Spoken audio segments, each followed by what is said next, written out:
فنانين، ازيكم؟ ان شاء الله تكونوا بألف خير. النهارده هنتعلم نرسم حاجة مهمة وهي رسم الجمجمة. طيب ليه رسم الجمجمة مهم جدا؟ لأن انت لما تتدرب على الجمجمة من غير التفاصيل اللي بره دي، الحاجات اللي تحت الجلد اللي تحت التفاصيل، هتعرف ليه الأماكن بتكون فاتحة في أماكن معينة وليه بتكون غامقة في أماكن تانية. فمثلا هتعرف ليه الخدود هنا والجبهة والأنف تبقى فاتحة لأن هي أجزاء بارزة من الوش. طب ليه الأجزاء دي بتكون غامقة؟ ليه تحت الرقبة بيكون غامق؟ لأن دي أجزاء غائرة أو أجزاء فيها عمق في الوش. ومن الحاجات المهمة جدا في رسم الجمجمة إن أنت بتتدرب على نسب البورتريه، لأن أنت بتعرف تشريح البورتريه من الجمجمة عامل إزاي، فمستحيل تكبر أجزاء زيادة عن اللزوم أو تصغرها زيادة عن اللزوم لو أنت عارف تشريح الجمجمة. طبعا رسم الجمجمة مهم جدا في حاجات تانية كتير، فيلا نبدأ وهتشوف ده مع الوقت. ركزوا في الطريقة دي عشان نفس الطريقة دي هنستخدمها لما نيجي نرسم بورتريهات. احنا هنرسم دايرة عشان نحدد نسب البورتريه، هنقسم الدايرة نصين ونعمل خط في اخرها من فوق وخط في اخرها من تحت، ولكن بنسيب جزء صغير من فوق ومن تحت بالشكل ده، وهنعرف ليه كمان شوية. قسمناها مرتين قد بعض عشان ناخد مرة تالتة كمان قد اللي فوق، فهيبقى عندنا 3 اجزاء قد بعض بالشكل ده، تلت وتلت وتلت. هنبدأ نسحب خط في المنتصف بالطول بالشكل ده عشان نقسم بيه البورتريه او الجمجمه. نرسم دلوقتي الخط اللي بيكون عليه العيون، واحنا النهارده مش هنرسم العين، هنرسم التجويف اللي بيكون تحتها اللي هيكون موجود في الجمجمه، وهنا بيكون مكان التجويف بتاع الانف. هنبدأ نحدد شكل التجويف ده عشان هو ما بيكونش دائري، بيكون فيه كيرفات.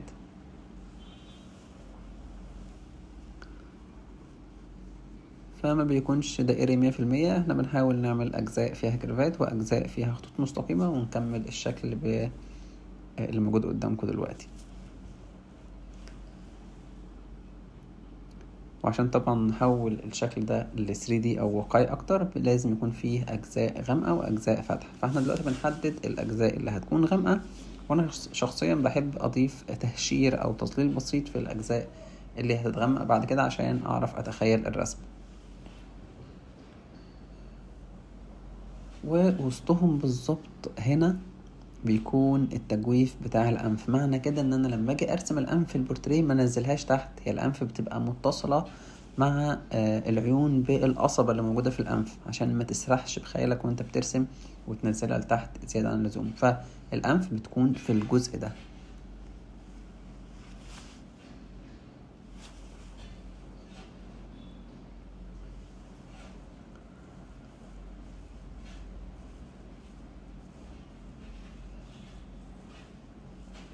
بتكون فيها عظمة فوق تجويف العين يمين وشمال، فوق تجويف العين يمين وشمال بتكون فيها عظمة، ودي العظمة اللي بتخلي الجزء اللي فوق الحواجب دايما فاتح لأن هي بتكون بارزة لقدام شوية.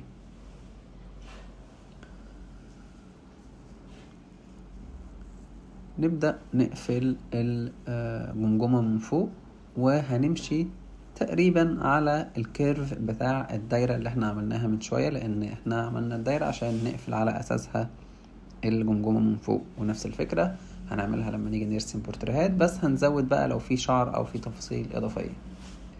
برضو الجزء اللي احنا سبناه من الدايرة فوق الخط من فوق خالص ده بيمثل الجزء اللي فيه الكيرف في آخر الجمجمة من فوق. ده برضو في حالة ان مفيش شعر او مفيش اي تفاصيل اضافية. النسب دي ممكن تتغير لو في اي تفاصيل تانية زي شعر او حاجات اضافية، ولكن ده تكوين الجمجمة الاساسي.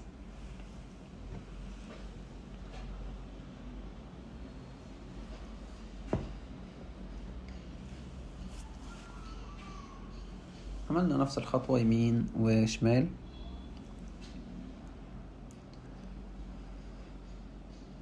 طبعا الجزء ده بيكون اكتر جزء بارز، فده اللي هيكون اكتر جزء فاتح في اغلب البورتريهات، بيكون ده مركز الاضاءة في الجبهة، وبندرج حوالين الاضاءة دي التظليل من كل الاتجاهات.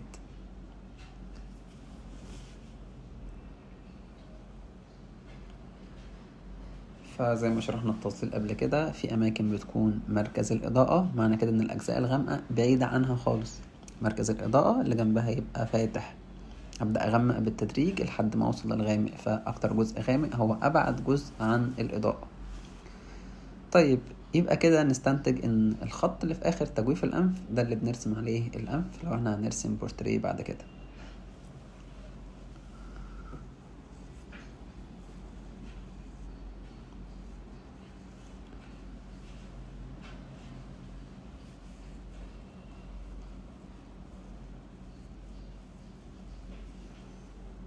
بحاول هنا اضيف تظليل في الاجزاء الغامقة عشان شكل الرسمة يظهر. ان انا ما بحبش اعمل الاوتلاين عبارة عن خطوط بس، بحب اظهر اماكن الظل والنور في مرحلة الاوتلاين. عملنا خط تاني تحت خط الانف، وده هيكون عليه الاسنان، ومكان الاسنان دي هو اللي بيتحول لشفايف. لو انا برسم برضه بورتريه واقعي، انا بحاول اربط لك الجمجمة كل جزء بالجزء اللي هيكون مرسوم مكانه لما نيجي نكمل بورتريه واقعي، او لما نضيف بقى الطبقة التانية الجلد فوق الجمجمة. طيب هل احنا سيبنا مسافة كبيرة ما بين تجويف الانف ومكان الاسنان؟ لا، المسافة يعني تقريبا اكبر من نص العين بشوية. فبرضه لازم تاخد بالك من الحاجات دي في رسم الجمجمة، عشان لما تيجي ترسم بورتريه تبقى قادر تقدر او تحس النسب مع بعض. وطبعا بنربط الاجزاء ببعضها.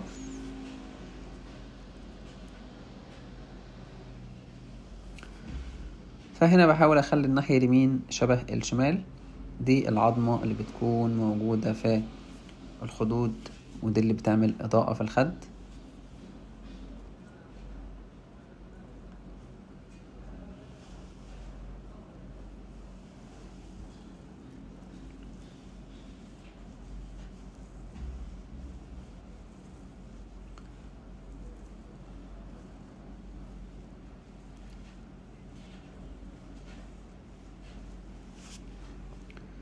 وبننزل بنفس العظمة اللي موجودة في الخدود على الأسنان بالشكل ده.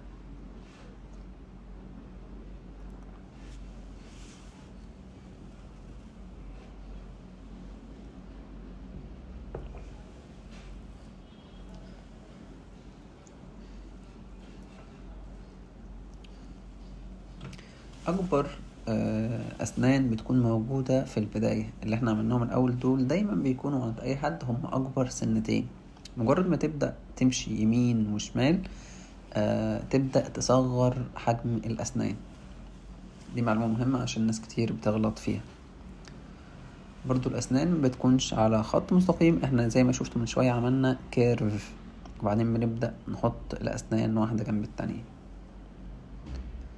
زي ما انت شفت برضو اخر الاسنان تقريبا في منتصف التجويف، فمعنى كده لما اجي ارسم بورتريه ما اعملش بقى البق يعدي العين، او ما اعملوش صغير زيادة عن اللزوم، بعمله تقريبا في المساحة دي برضو.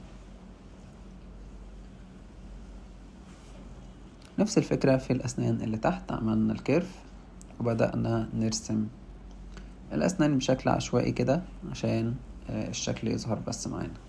وفي مرحلة التظليل بنعدل ده وبنزود التفاصيل اللي احنا عايزين نضيفها. برضو معلومة مهمة، وانت بترسم الاوتلاين ما تركزش على التفاصيل، ركز على النسب الاساسية. ركز ان انت تخلي العين في مكانها، المناخير في مكانها، ولكن تفاصيل العين نفسها ما تهمكش. انت حدد بس مكانها كويس الاول في مرحلة الاوتلاين. في مرحلة التظليل بنمسك جزء جزء ونبدأ نزود التفاصيل. فلو انت في البداية ركزت على الاجزاء الاساسية في النسب، وفي نفس الوقت مركز على التفاصيل الصغيرة، عمرك ما هتعرف تظبطهم الاتنين في مرحلة واحدة. فقسم الرسمة بتاعتك لمراحل. مرحلة الاوتلاين بنظبط بيها النسب والمقاسات، ومرحلة التظليل بنزود فيها التفاصيل.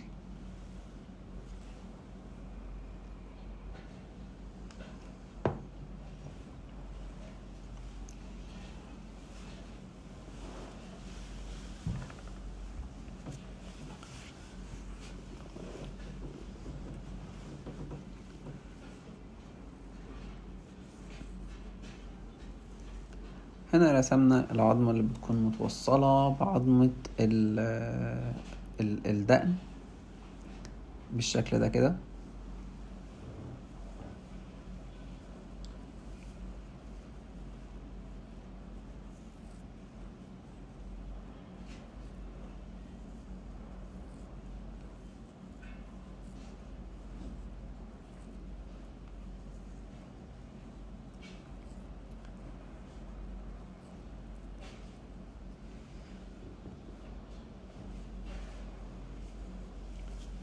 دلوقتي هنبدأ نرسم عظمة الدقن. ولو شفت برضو ان احنا ما عملناش كيرف، الدقن بيكون فيها جزء من تحت عبارة عن خط مستقيم شوية، وبعدين نرسم الكيرف. برضو في قفلة الوش عشان ناس كتير بتغلط فيها، في ناس بتبقى فاكرة ان الدقن عبارة عن كيرف.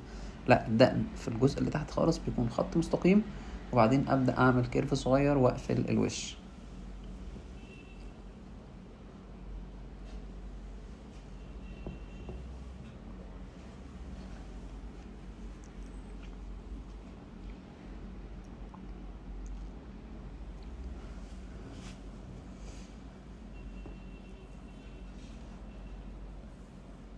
طيب ليه اتدربنا على النسب في الجمجمة ما اتدربناش عليها في بورتريه؟ لان احنا حبينا نشيل التفاصيل، نشيل الرموش والحواجب والحاجات دي، مش موضوعنا دلوقتي. فاحنا لما يبقى الدرس بيستهدف نقطة واحدة ده احسن بكتير. فاهم حاجة من رسم الجمجمة ان انت تظبط النسب. فلو رسمنا بورتريه واقعي فيه رموش وفيه تفاصيل تانية وبتاع، انت تركيزك هيبقى مشتت. فتمرين النهاردة الهدف منه ان انت تعرف تظبط النسب والمقاسات ما بين الاجزاء.